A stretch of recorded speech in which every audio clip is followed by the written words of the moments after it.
अस्सलाम वालेकुम everyone, welcome to my channel. आज हम बात करेंगे एमओडी 2019 का जो एनालिटिकल रीजनिंग का पोर्शन है उसके हवाले से। The first question was flower A B C and D are four different categories of flowers distinguish accordingly to their blooming season. यानी इस तरह के सवालों में होता ये यूजुअली कि एक आपको कंडीशन दी जाती है, सिचुएशन दी जाती है और उस पर डिफरेंट कंडीशंस होती हैं, उसके अकॉर्डिंगली आपने सवाल को सॉल्व करना होता है। तो अगर आप इसकी सिचुएशन देखें तो सिचुएशन ये है कि आपके पास 4 फ्लावर्स हैं जो डिफरेंट सीजन में ब्लूम करते हैं। ठीक है जी। तो पहले हम इन सारी कंडीशंस को जो है वो समझते हैं और फिर हम इसको एक टेबल की फॉर्म में कन्वर्ट कर लेते हैं ताकि हमारा टाइम बच सके।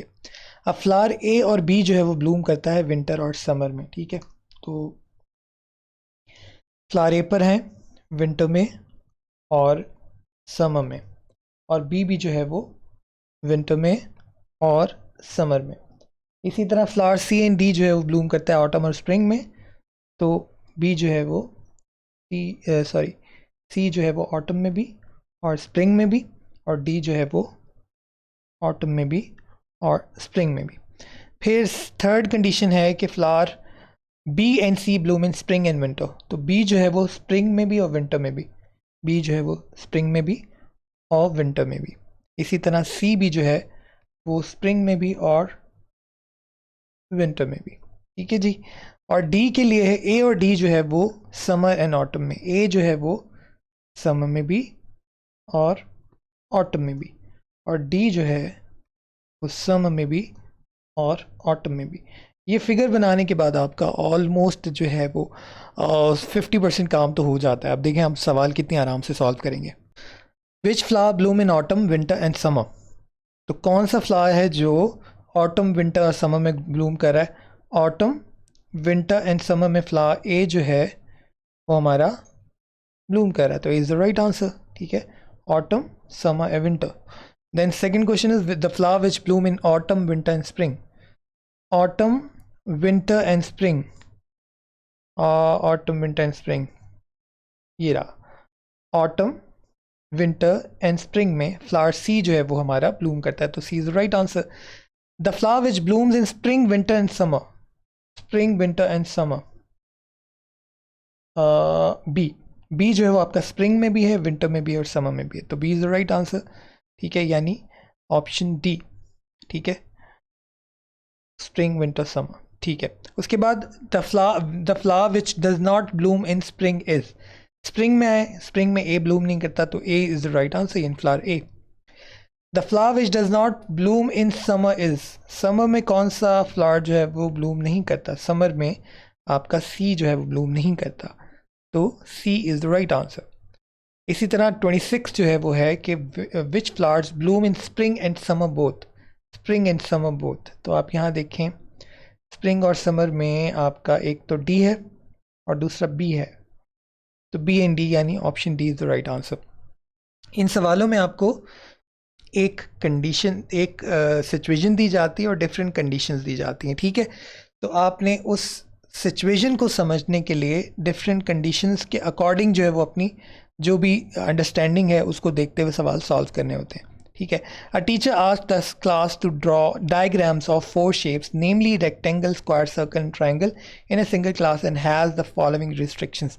तो टीचर ने जो है, जो हमारी सिचुएशन है वो ये है कि टीचर ने बच्चों को डायग्राम्स ड्रॉ करने को कहा है, और जो है वो ये 4 डिफरेंट डायग्राम्स है, rectangle, square, circle and triangle. ठीक है, इनको बच्चों ने ड्रॉ करना है। और कंडीशंस क्या है? Rectangle has priority over square, तो मैंने प्रायोरिटी को ग्रेटर देन के साइन से लिखा है, तो rectangle has priority over square. Circle has priority over triangle, तो circle has priority over triangle. If one shape has priority over another, the shape with priority must be drawn earlier than the other one. जिसको priority होगी वो पहले draw होगा, यानी rectangle जो है वो स्क्वायर से पहले ड्रॉ होगा और सर्कल जो है वो ट्राइंगल से पहले ड्रॉ होगा। अब आप आ जाओ सवालों के ऊपर। Given only the determinations above, each of the following is possible sequence in which the 4 shape could be drawn except, यानी कौन सी जो सीक्वेंस है वो ठीक नहीं है इसमें से। तो आप देखते जाओ, सर्कल के बाद ट्राइंगल है यानी कंडीशन 2 मीट कर रही है, और रेक्टेंगल के बाद स्क्वायर है, कंडीशन 1 भी मीट कर रही है, तो ए जो है वो पॉसिबल सोल्यूशन है, तो ए तो सही जवाब नहीं है। सर्कल के बाद आपका ट्राइंगल, कंडीशन 2 तो मीट कर रही है, लेकिन स्क्वायर जो है वो रेक्टेंगल से पहले है, जबकि रेक्टेंगल को प्रायोरिटी है स्क्वायर पे, तो रेक्टेंगल जो है वो पहले आना चाहिए था, यानी सीक्वेंस बी जो है वो ठीक नहीं है। तो option B is the right answer. C और डी को भी अगर आप देखें तो रेक्टेंगल के बाद स्क्वायर है और सर्कल के बाद ट्राइंगल है, दोनों कंडीशन मीट कर रही है। रेक्टेंगल के बाद स्क्वायर है, सर्कल के बाद ट्राइंगल, दोनों कंडीशन मीट कर रही है। अच्छा जी, if each of the shapes takes equally long to draw it must be true that. अगर सारी शेप्स इक्वल टाइम लें तो फिर इसमें से कौन सी कंडीशन ठीक होगी। अच्छा जी, अब अगेन आपने यही देखना है कि जी rectangle is drawn before triangle is drawn. Rectangle और ट्राइंगल का कोई रिलेशन है? रेक्टेंगल और ट्राइंगल का कोई रिलेशन नहीं है हमारे पास। Square is drawn before circle is drawn, square और सर्कल का भी कोई रिलेशन हमारे पास नहीं है। तो circle is drawn before square is drawn, तो सर्कल और स्क्वायर का कोई रिलेशन नहीं है। Circle is drawn before triangle is drawn, यानी सर्कल जो है वो पहले ड्रॉ होगा और ट्राइंगल बाद में, क्योंकि सर्कल को प्रायोरिटी है तो वो पहले ड्रॉ होगा और ट्राइंगल को प्रायोरिटी नहीं है तो वो बाद में ड्रॉ होगा। तो कंडीशन 4 जो है वो करेक्ट है। ठीक है जी। There would be exactly one order in which of the following 4 shapes would have to be drawn if it were determined that। अगर हमें एक कोई रिलेशन पता लग जाए तो एक ही ऑर्डर बन सकता है इसका। अब अगर मैं आपको यहाँ पे बताऊँ, यहाँ देखें एक ऑर्डर कब बन सकता है। देखिए सर्कल के बाद ट्राइंगल आना ये तो पॉसिबल ही पॉसिबल है, ठीक है। अब अगर हमें ये पता लग जाए कि रेक्टेंगल के बाद ट्राइंगल के बाद रेक्टेंगल आएगा तो रेक्टेंगल यहाँ आ जाएगा और स्क्वायर यहाँ आ जाएगा, इसके अलावा कोई पॉसिबल सोल्यूशन नहीं होगा, कोई पॉसिबल ऑर्डर नहीं बन पाएगा। तो यही एक कंडीशन है जिसमें एक एग्जैक्टली वन ऑर्डर जो है वो हमारे पास बनता है। कौन सी कंडीशन है? कि ट्राइंगल जो है वो प्रायर हो रेक्टेंगल से, तो फिर जो पॉसिबल ऑर्डर बनेगा वो बनेगा सर्कल, ट्राइंगल, रेक्टेंगल और स्क्वायर, जो कि आपका ऑप्शन डी है, यानी triangle has priority over rectangle. तो अगर ट्राइंगल को प्रायोरिटी हो जाए रेक्टेंगल पे तो सर्कल, ट्राइंगल और rectangle and then square is the possible order. तो option B D is the right answer.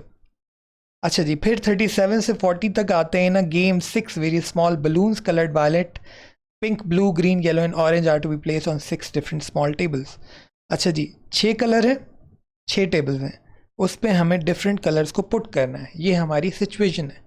ठीक है, अपनी आसानी के लिए मैंने इनके सिंबल जो है वो लिख दिए हैं यहाँ पे ताकि मेरा टाइम कम इस्तेमाल हो। Violet can not be place immediately before और आफ्टर द पिंक, यानी वायलेट जो है वो पिंक के पहले भी नहीं आ सकता और बाद में भी नहीं आ सकता। ठीक है। ब्लू जो है must be place after the green, जो ब्लू है उससे पहले लाजिम है कि ग्रीन आए, यानी ब्लू नंबर 1 पोजीशन पे नहीं आ सकता और ग्रीन नंबर 6 पे नहीं आ सकता क्योंकि उसके बाद ब्लू कौन है। और orange can not be on table number 6, orange 6 पे नहीं आ सकता। ये 3 कंडीशन है, इनको देखते हुए हमने सवाल सॉल्व करने। विच of the following balloon can not be place on table number 1, तो टेबल नंबर 1 पे कौन नहीं आ सकता? मैंने आपको बताया टेबल नंबर 1 पे ब्लू नहीं आ सकता। क्यों? क्योंकि ब्लू के पहले ग्रीन आना है, तो 1 पे अगर ब्लू रखेंगे तो ग्रीन की जगह नहीं बचती, तो ब्लू जो है वो टेबल नंबर 1 पे नहीं आ सकता। Option C is the right answer. If green is placed on the table number 3 और blue must be placed on which table, अगर ग्रीन 3 पे रखेंगे तो ब्लू को उसको वेरी नेक्स्ट पे जाना है, यानी ब्लू 4th पे होगा, तो 4, यानी option C is the right answer. Then if violet is placed on table number 5 which of the following balloon must be placed on table number 6, तो वायलेट अगर 5th पे हो तो वायलेट के बाद पिंक नहीं आ सकता, कंडीशन नंबर 1, तो पिंक तो नहीं आ सकता। ब्लू क्यों नहीं आ सकता? क्योंकि ब्लू के पहले ग्रीन आना चाहिए, तो अगर 5 पे ग्रीन होगा तो ही 6 पे ब्लू आ सकता है। ग्रीन क्यों नहीं आ सकता? क्योंकि ग्रीन जो है उसके बाद ब्लू को आना है, तो 6 पे अगर ग्रीन होगा तो ब्लू आगे हमारे पास टेबल मौजूद नहीं है, तो आखिरी अवेलेबल ऑप्शन येलो है, तो option D is the right answer. If orange is place on table number 3 immediately before green, यानी 4th पे ग्रीन है, which balloon must be place on number 5, तो अगर 4th पे ग्रीन है तो ग्रीन के फ़ौरन बाद किसने आना है? कंडीशन नंबर 2 के अकॉर्डिंग ब्लू ने आना है, तो 5th पे ब्लू होगा, तो option C is the right answer. अच्छा जी, ये थे MOD 2019 असिस्टेंट डायरेक्टर के सवाल एनालिटिकल रीजनिंग के। असाइनमेंट ये है कि आपने CSS के जितने भी सवाल हैं उनको सॉल्व करना है। 2022 में 2021 में एनालिटिकल रीजनिंग के सवाल आए हैं। फर्दर कोई क्वारी आप csforum121@gmail.com पे मुझे भेज सकते हो। कोई वीडियो आप मुझसे चाहते हो तो आप कमेंट सेक्शन में मेंशन कर सकते हो। कोई सजेशन देना चाहते हो तो वो भी दे सकते हो। You are always welcome. Video पसंद है लाइक एंड शेयर कीजिएगा, चैनल को सब्सक्राइब कीजिएगा। फ़ी अमान अल्लाह।